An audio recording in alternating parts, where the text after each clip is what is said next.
Hey guys, this is God of Politics. I'm going to a brand new video, but before we get started with this video, please like this video and subscribe to the channel. Also follow me on Twitter and join the Discord. Those are both linked down in the description. But in today's video, I do want to talk about Susan Collins and her race in Maine and answering the question, how did Susan Collins win? Now, I would consider her race and her victory a complete upset. I did not predict this race. I actually had this race as a lean Democrat. I thought Sarah Gideon would win by around 2 to 3 percentage points, and she ended up losing by 7.9 percentage points. That is a huge margin. And while she probably didn't win actually by 7.9 percentage points, because in Maine they do have what's called ranked choice voting, where you can rank the candidates, and there are 4 candidates, and there was a Green Party candidate that did get around 4% of the vote, and she did say that she wanted people to put Sarah Gideon as their second choice after her. So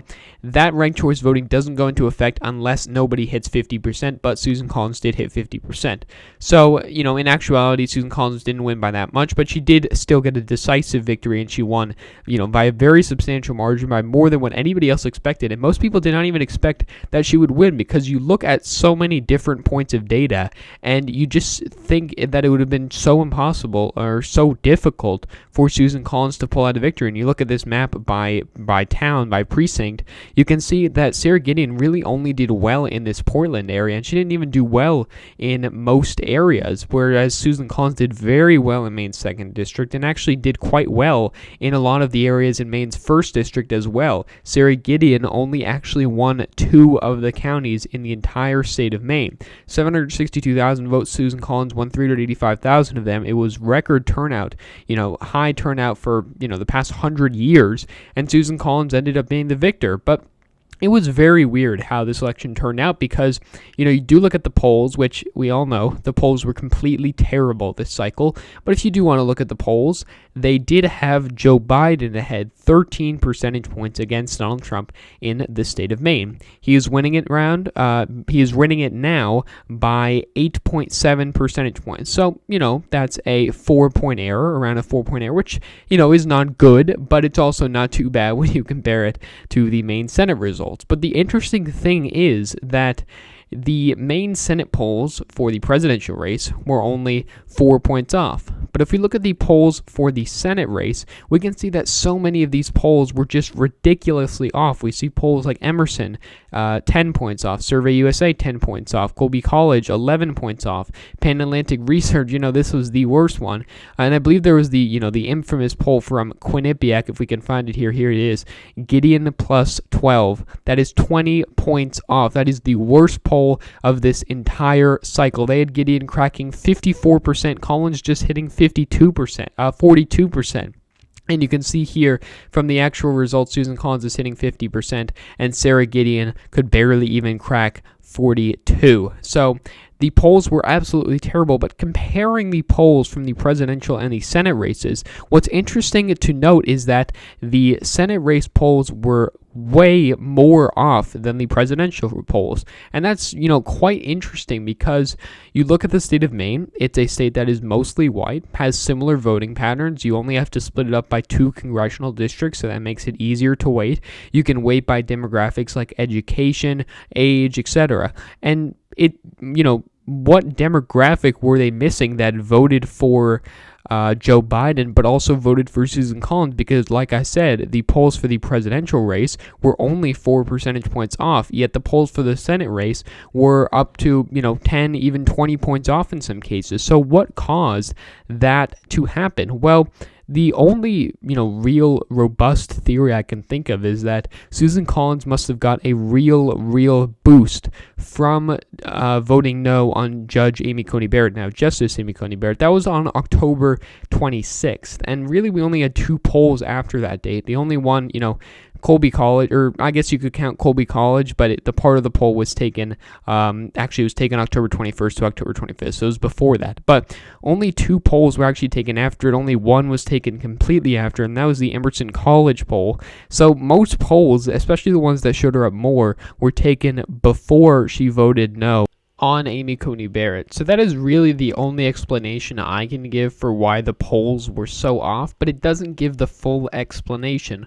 Why were those polls still accurate for the presidential race but not for the Senate race? Why were the polls underestimating Joe Biden in the first district, but not underestimating him in the second district, actually overestimating him in the second district? So there's a lot of weird things about this Maine Senate race because, like I said, Maine is a fairly homogenous state. It is not like a state like Wisconsin or a state like Michigan where you have a lot of diversity, particularly amongst different education levels. And, you have a problem with the polling data where you try to weight amongst education and you don't really get the proper results. You also have, problems when you poll people in states like Florida, because are you polling more Cuban Hispanics or are you polling more, say, Puerto Rican Hispanics or Mexican Hispanics? That will make a difference in your polling results. But I can't explain why that happened to the Maine Senate race. But, I do think that it was a good rating to put it at lean Democrat because,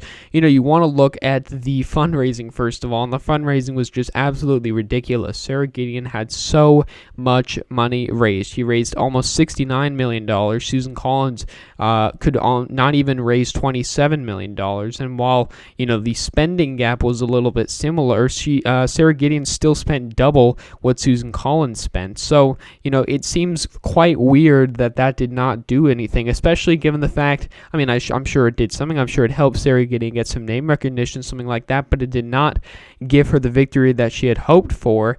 And it's quite weird because, you look at the state of Maine, the ad markets in the state of Maine are fairly cheap. It's fairly cheap to run ads in this state. And, I don't really like polls anymore, but Morning Consult did show her as the most unpopular senator. And I thought, she's in a blue state. She's in a state that Joe Biden's going to win fairly easily. There is going to be ticket splitting, but there's not going to be enough ticket splitting. But the ticket splitting that we saw was absolutely insane.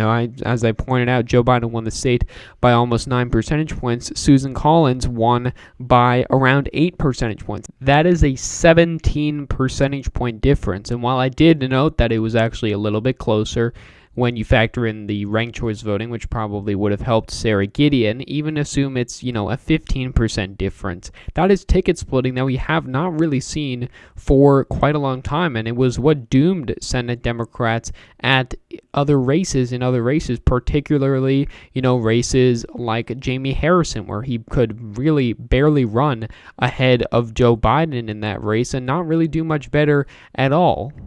It was also a problem for Mark Kelly, where he could barely run ahead of Joe Biden, and that's going to spell trouble for him come 2022.